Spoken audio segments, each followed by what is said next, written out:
হ্যাঁ, জিজ্ঞেস করতেছি আমি। এখন আমি যদি এখন শুরু থেকে বলি, তুমি কোন উত্তর দিবা না। বেইমানি টপিক নিয়ে আসলো না। আমি এখন যা বলব, অ্যাডভান্স ভাই, সাকিব ভাই ক্লিয়ার করে শোনো। কোন উত্তর যেন ঠিক থার্ড পার্টি আছে। থেকে না আসে। ওকে। ফার্স্ট অফ একদম অল সবাই ঠান্ডা। বলো তুমি। হুট করে কোন কথা নাই বার্তা নাই, হুট করে একটা ভিডিও চলে আসলো। ভিডিওতে বানাই দিল যে বাংলাদেশ টপান প্রান্ত দাদা মীর জাফর। তার সাথে মীর জাফরই ওয়েট। করছি। তার টপিকই ছিল এটা একটা যে আমি প্রান্ত দাদারে ছিনাই নিছি। প্রান্ত দাদার প্লেয়ার। সবার কাছে বিচার দিয়ে গেল যে প্রান্ত কি আমার প্লেয়ার না? রাত নাকি বলছে প্রান্ত আমার প্লেয়ার। আমি প্রান্তরে বলছি প্রান্ত আমার প্লেয়ার। তুমি এরকম ভাবে একটা ভিডিও বানাই দিল। সবার মধ্যে ছড়াই দিল যে প্রান্তর এত কিছু কিনে দিছে। প্রান্ত রাদের কাছে চলে গেছে। প্রান্ত লোভী আর রাত হচ্ছে বেঈমান। প্রান্তরে ভুলভাল বুঝাই নিয়ে আসছে। আর এভাবে ভয় দেখাইছি নাকি প্রান্তরে যে তুমি যদি ওর সাথে চলে যাও তোমার সাথে সব সম্পর্ক ক্লোজ, এগুলা ভয় নাকি আমি দেখাইছি। কিন্তু আস্তে আস্তে সব প্রমাণ হইলো যে হচ্ছে প্রান্ত নিজের ইচ্ছায় আমার কাছে আসছে এবং ফোর্সটাও করছে ওবায়দুল ভাই যে তুমি যদি তাদের সাথে টুর্নামেন্ট খেলো তোমার সাথে সম্পর্ক ক্লোজ। তার মানে কি দাঁড়াইলো? মেইন টপিক বেইমানি তো বানাইলো যে প্রান্তরে নিয়ে নেওয়া না, প্রান্তরই তো আমি নেই নাই, তাহলে বেইমান কোন দিকে হইলাম? এক কথা শেষ এখানে। তো এখানেই তো হুম। মেইন টপিকটা শেষ হয়ে যায়। তাহলে অতিথি শেষ কই থেকে আসে? সে যে বানাইতেছে এগুলা এবং সে ভালো করেই জানতো প্রান্ত স্বইচ্ছায় গেছে। আমি লাস্ট ভিডিওতে স্ক্রিনশটের প্রুফ সহ দিছি। ফেস্টিভ্যালের হুমকি ওহো! দেওয়ার পরে যখন আচ্ছা, প্রান্তর সাথে আচ্ছা। ওবায়দুল ভাই কথা বলতে যায়, ওয়েট, ওবায়দুল ভাই যখন প্রান্তর সাথে কথা বলতে যায় তখন প্রান্ত বলে যে আমি নিজ ইচ্ছায় আসছি। তার সাথে কথা হয় কিছুক্ষণ। তারপরে ওবায়দুল ভাই আমার মেসেজ দেয় আমি তোমার কোনো ক্ষতি করব না।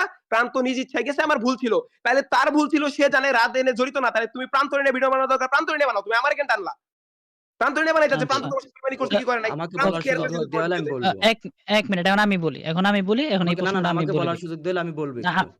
আচ্ছা বলো আমি ভাই শুধু সমস্যা নাই। আমি দুজনে তো তোমারে বলল, সেও বলল আমিও প্রশ্ন বললাম। এখন আপনি বলেন আচ্ছা ১ রাত মিনিট। শেষ না, করুক, রাত রাতকে শেষ, শেষ রাত করতে শেষ, দাও। রাত শেষ করো, রাত শেষ করো। তো ওই যে বেইমানির ফার্স্ট বেইমানির টপিক কইতে আসলো প্রান্তরে টান দেন। প্রান্তরে আমি টান দেই নাই। প্রান্ত কে আমিও কখনো এরকম অপশন দেই নাই যে তুমি যদি আমার সাথে না থাকো তোমার সাথে সম্পর্ক ক্লোজ, তুমি এই সেই এই অপশনটা ওবায়দুল ভাই বরঞ্চ তাকে দিছে। ঠিক আছে? প্লাস ওই যে বেইমানির যে কাহিনীটা তুললো সরাসরি তো ভিডিওতে বলল যে আমি সিনাই নিছি। সিনাইও আমি নেই নাই। প্রান্ত স্বীকারও করছে, সব দিক দিয়ে প্রমাণও আছে। যে দিক দিয়ে তারে আমি সিনাই নেই নাই। ওবায়দুল ভাইও ভালো করে জানে কিন্তু সে মানতে রাজি না যে প্রান্ত এতদিন যাবত আমার কথায় উঠে বসে প্রান্ত কেন রাধে রয়ে গেল? এটাই হচ্ছে তার মেন যে আমি মানতেই রাজি না। আমি আজকেও এমন একটা ভয়েস পাইছি। সে মানতেই রাজি না যে রাধের কাছে প্রান্ত কেন চলে গেল। কিন্তু রাধের কাছে কেন আসছে? সে ২ জায়গায় থাকতে চাইছে। কারো সাথে সে সম্পর্ক নষ্ট করতে চায় নাই। টুর্নামেন্ট এত জীবন যাবত খেলে আসতেছে। সে খেলতে চাইছে আমাদের সাথে। যে টুর্নামেন্ট আমি তোমাদের সাথেই খেলবো। কিন্তু র‍্যাংক ভাই তোমার আইডিতে খেলে আসি আমি সারা জীবন তোমার আইডি খেলবো। এনে বেইমানির কোনো অপশনই নাই। কিন্তু সে চায় এখানে কিন্তু প্রান্তরে আমি টাকা দিয়ে আমি চালাই, একটু এক বলি। প্রান্তর জন্য আরে আমি খরচ করি না, ভালো বাংলাদেশ মতো। টপ ওয়ান বলতে দাও। বাংলাদেশ টপ ওয়ান প্রান্তকে বলতে আমি দাও। আমি টাকা দিয়ে বলি না, চালাই, এখানে প্রান্তকে হাত কিন্তু খরচ দেই। এখন প্রান্তর না, করে বলতে দাও। মুহূর্তে তুমি তুমি পয়েন্ট করো, সবগুলো বলো। পয়েন্ট করো। কাউন্টার দিও, তাকে বলতে তার দাও। কথাই একটা, তার কথাই ছিল এরকম একটা যে প্রান্তর জন্য তুমি কি করছো? আমি যখন আলিফ রেনিও এটা সমাধান করতে আসি ৪ জনরে একসাথে লাগাই তখন আলিফ জিজ্ঞেস করে প্রান্তরে নিয়ে এত কথা কইতেছো তুমি প্রান্তর জন্য কি করছো? সরাসরি এক কথা। তার কথা হচ্ছে প্রান্তরে আমি এত টাকা পেমেন্ট দেই, প্রান্তর হাত খরচ দেই, প্রান্তর আমার এই প্লেয়ার প্রান্তর জন্য আমি এত কিছু করি, তার চ্যানেলের ভিডিও এডিট শিখাই এত কিছু করি। তাইলে তো তোমারও এই টুর্নামেন্ট খেলতে হলে আমার লাভ কি? তার কথা হচ্ছে এইটা। তার কারণ একটা ওই যে টুর্নামেন্টে একবার একটা স্লট তার নামে নিয়ে খেলতে বলছিল। আমি ওটাতে রাজি হই নাই। তাছাড়া ওই যে টুর্নামেন্ট অ্যাপস এর মধ্যে টপ 1 নাম কেন আমি ইউজ করতে দেই নাই। সব নিয়ে তার এটা মোটামুটি একটা ছিল যে রাগ ছিল যে কেন এগুলা করতে দিচ্ছে না। তাহলে আমার অধিকার নাই? এগুলা সব প্রমাণ আছে। সে আমার বলছে তাহলে কি আমার অধিকার নাই? টপ 1 নাম দেওয়া আমার অধিকার নাই। এই না সেই না। কারণ টপ 1 স্কোয়াডে তো আমি কেউ ছিলাম না। এরকম দিয়ে সে ১ম এ রাগ করে। রাগ করার পরে এক পর্যায়ে সে বলে তাহলে প্রান্ত যেহেতু তাহলে রাধে হয়ে খেলছে তাহলে আমার লাভ কি? প্রান্তর জন্য আমি খরচ করি, আমি এত কিছু করি। তাহলে প্রান্ত আমার হয়ে খেলবে। এই হচ্ছে তার মনোভাব এবং তারপরে সে প্রান্তকে ফোর্স করে যে তুমি আমার হয়ে খেলবা এবং প্রান্ত শুরুতে তো লক যে আমি কি করব এখন বুঝতাছি না। শেষমেশ প্রান্ত আমাদের সাথে আইসা বলে যে, "না আমি তো ওই জায়গায় খেলতে পারব না। আমার মনও টানতেছে না। আমার ইচ্ছা হইতাছে না।" সে বলতে পারে না ওবায়দুল ভাইরে সরাসরি। বলতে গেলেই তো সম্পর্কটা তখনই নষ্ট হয়ে যাবে।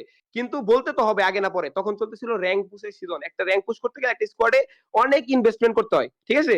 ওবায়দুল ভাই অনেক ইনভেস্ট করছে। আইডির অনেক প্লেয়ারে অনেক টাকা-টুকা দিছে। আরেকটা আইডি ম্যানেজ করে আনছে। এখন যদি র‍্যাংক পুশের আগে এই প্রান্ত দাদা এটা বইলা দেয় যে, "আমি রাদের হয়ে টুর্নামেন্ট খেলবো।" বললেই তো সাথে র‍্যাংক পুশে ১২ টা বাজবো। ওবায়দুল ভাই তখনই রাগ-টাগ কইরা কাহিনী এটা করব। ঠিক আছে? এজন্য আমরা চাইছি যে র‍্যাংক পুশটা চলুক। আইডিতে যদি কোন সমস্যা হয় তার পরবর্তীতে আস্তে যখন একটু র‍্যাংক পুশটা স্টপের দিকে যাবে তারপরে তুমি জানাবা এগুলা বিষয়ে। এগুলা নিয়ে আমি, আলিফ, মাহফুজ ভাই সবাই জানে এগুলা সব। কিন্তু আমরা কিন্তু শুরুতে পাবলিক করি নাই জানি শুরুতেই যেন র‍্যাংক পুশ নিয়ে একটা হেবড়ো-থেবড়ো ঘটনা না ঘইটা যায়। তারপর র‍্যাংক পুশ ৬-৭ দিন চলছে। অফিসিয়াল টুর্নামেন্ট আমরা খেলবো এটা নিয়ে আমরা প্ল্যানও করে রাখছি।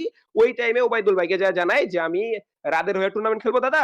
আর তোমার সাথে আমি আইডি খেলতেছি। তোমার আইডি অল টাইমই খেলবো।" তখন ওবায়দুল ভাই বলে, তাইলে তুমি রাতকে চুজ করলা না আমাকে?" তখনও এই প্রান্ত দাদা এইভাবেই বলছে যে, "আমি যদি টুর্নামেন্টের অপশন আসে আমি তাদের সাথে, র‍্যাংক পুশ এর অপশন আসলে আমি তোমার সাথে।" যেটা আমি আছি এতদিন যাবত ওইটাই থাকবো। আমি কোনো ভেদাভেদ চাচ্ছি না। আমি একসাথে থাকতে চাচ্ছি। তারপর ওবায়দুল ভাই বলে, "ভালো থাইকো।" ব্লক কইরা দেয়। ২ দিন পরে আইসা ১-২ দিন পরে আইসা আমার একটু থ্রেট-ট্রেটও দেয়। প্রান্ত তাদের সাথে কথা বলে, তারপরে সে চলে যায়। এই হইছে ঘটনা। আর কোনো ঘটনা নাই। আচ্ছা বলেন। ঠিক আছে। এখন